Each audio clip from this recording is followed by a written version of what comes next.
scripture reading this morning is from Mark chapter 11. I'm going to begin reading with verse 12 and read through verse 26 of Mark chapter 11.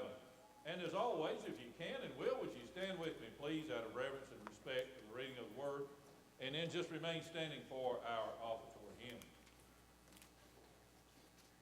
Time change must have had a positive effect. I noticed that according to Christian's record, we had 96 and a half.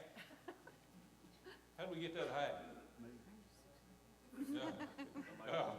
Somebody come in late, and then by the time the choir comes down this morning, it'll be nearly, I don't know, I guess we could get another 100 people in here. You think so? Sure. We'd like to try, wouldn't we? Amen. But good number. Appreciate your presence here this morning. Too bad I have this 3-hour sermon. On the next day, when they left Bethany, he became hungry. He being Jesus, seeing at a distance a fig tree in leaf, he went to see if perhaps he could find anything on it. And when he came to it, he found nothing but leaves. Now I want you to notice something. We've already read about it being having leaves on it twice, okay? Remember that. For it was not the season for figs. And he said to it, may no one ever eat fruit from you again. And his disciples were listening. Then they came to Jerusalem. And he entered the temple and began to drive out those who were buying and selling in the temple, and overturned the tables of the money changers and the seats of those who were selling doves. And he would not permit anyone to carry merchandise through the temple. And he began to teach and to say to them, is it not written, my house shall be called a house of prayer for all nations, but you made it a robber's den. The chief priests and the scribes heard this, and they began seeking how to destroy him, for they were afraid of him. For the whole crowd was astonished at his teaching. When evening came, they would go out of the city. The disciples and Jesus were going back and forth to Bethany during this entire week. As they were passing by in the morning, they saw the fig tree withered from the roots up. Being reminded, Peter said to him, Rabbi, look at the fig tree, which you cursed has withered. And Jesus answered, saying to them, have faith in God. Truly I say to you, whoever says to this mountain, be taken up and cast into the sea, and does not doubt in his heart, but believes that what he says is going to happen, it will be granted him. Therefore I say to you, all things for which you pray and ask, believe that you have received them, and they will be granted to you. Whenever you stand praying, forgive if you have anything against anyone, so that your Father who is in heaven will also forgive you your transgressions. But if you do not forgive, neither will your Father who is in heaven forgive your transgressions. May the Lord add his blessing to the reading of his word.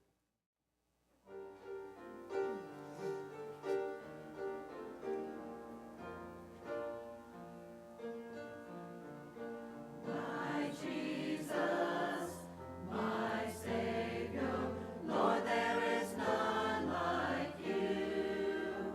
All of my days I want to praise the wonders of your mighty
said you could spiritualize a passage until you vaporize it.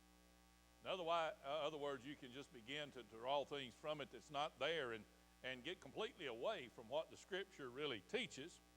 I don't want to be guilty of that this morning, and I want to assure you that I certainly believe that the three events that we read about, the cursing of the tree, the cleansing of the temple, and then the discussion about prayer moving mountains I call to rain, are real historical events. But the Gospels are not written just to give us facts. The Gospels are written to give us faith. So it's not just a lesson in history. They are lessons in theology. They're meant to be instruments of teaching us about our own life and our own faith. And I want to suggest to you this morning that that's exactly what's going on here, and that they are analogies primarily teaching us about the professed Christian life. And even more precisely, with two of these events, the cursing of the fig tree and the cleansing of the temple, he is primarily describing the external life of a professed believer.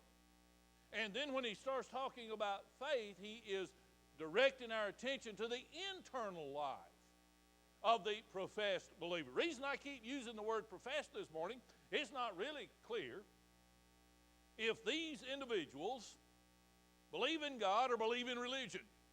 And there's a world of difference, but either can degenerate. And as genuine believers, from time to time, we certainly need to turn our eyes inward and examine our own lives.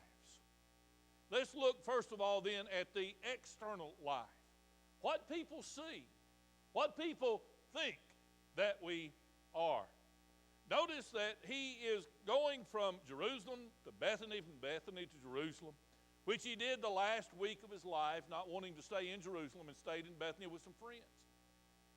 He was going out one morning, and from a distance he spotted a fig tree. Apparently he was hungry. He went to that tree expecting to find something on it, and he couldn't find anything. So he cursed it. Now, Jesus didn't cuss it.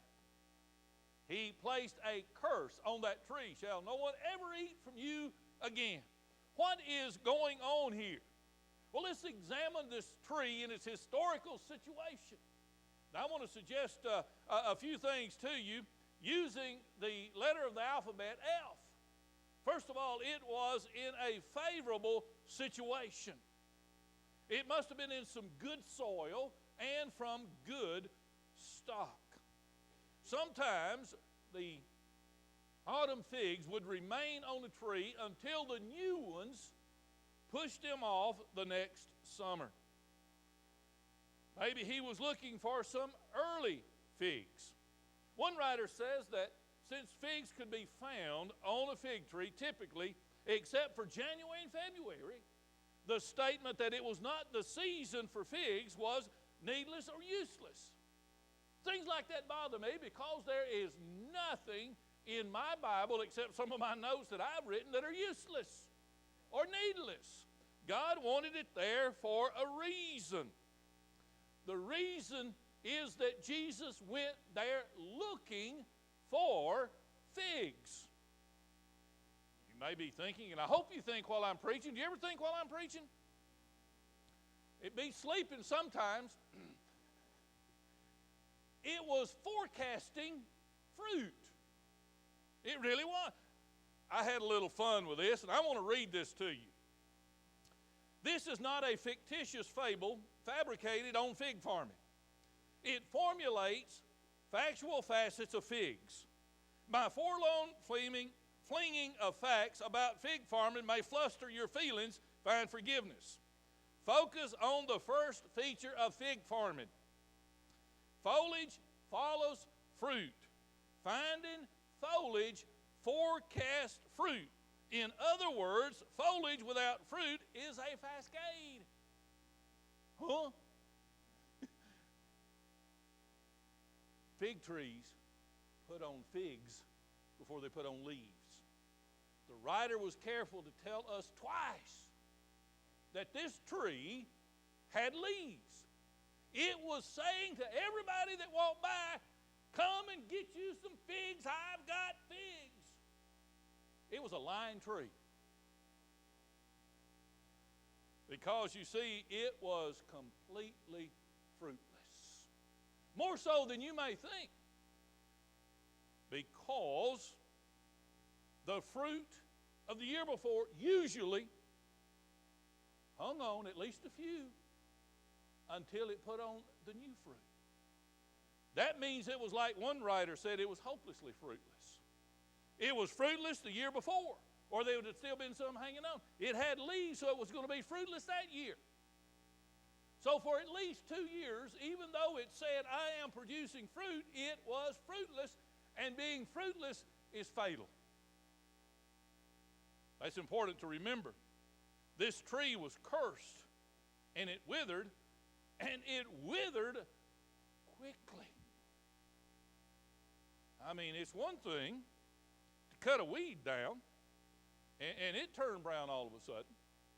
But this tree was cursed one morning and withered the next, from the roots up to the point that old Peter saw it and said, Teacher, look, this thing is already dead.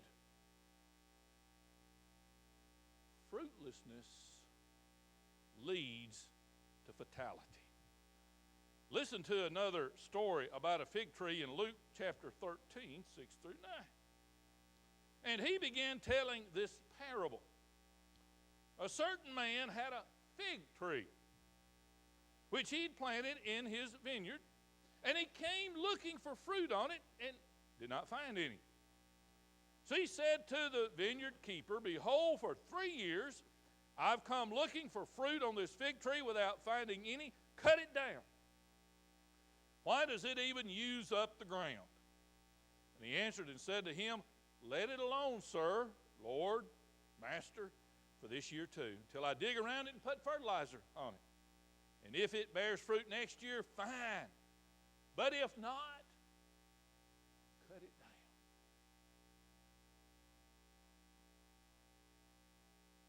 When I was on the farm as a young boy, we gradually bred the cattle from milk stock to beef stock. I liked not having the milk. And we used registered Angus bulls and eventually ended up with some really good feeder calves, fine stock. But occasionally, no matter how well they were pampered and taken care of, we'd get a heifer. She wouldn't calve. You know what you do with a heifer when you have beef stock that won't calve? You either eat her or you sell her to the slaughterhouse and they eat her. They're just taking up space. They're costing you money. They're worthless. Boy, we're going to preach ourselves in the corner here in a minute, because I want you to consider something. The United States has had a more favorable position than even Israel. We have absolute freedom today, may not tomorrow. We have the financial resources. We have the technology to literally reach around the world with the gospel. Favorable. We are forecasting fruit. Even as a country. Now, I know it's not a Christian country, and you know it's not, but what are we fighting to keep on our coins? God we trust. Sure we do. And we have all of this complaint. Now, I wish they prayed in school, but we want prayer in school, but the problem is we're not praying at home. The reason I say adamantly we're forecasting fruit, but we're fruitless is 80%. And this statistic 2 years old is probably worse than that now. 80% of our churches are either plateaued or the majority are declining. We're going backwards. And there are those, and they may be overstating their case, but by statistics, there are those that are saying in 8 more years, Christianity is going to be a minority, and Islam is going to be a majority. And we're hearing some today talk about how loving and kind and gracious the Muslims are. And I'm not Muslim bashing. Every country, they're in a majority. Christians are having a rough time. Being persecuted. We may be on the verge of fatality as a Christian country. What kind of world are our younger children going to inherit? I really pray and hope that it's not time to make a U-turn, but if we go down this road much longer, it's going to be hard to turn around, isn't it? Well, that's the life primarily through the week. Then Jesus went to the temple. Since the temple is a place of worship, this is our worship life. It is still external, but it's in the house of worship. And by the time Jesus came along, the historians were mockingly calling the temple Annas, A-N-N-A. You remember him, the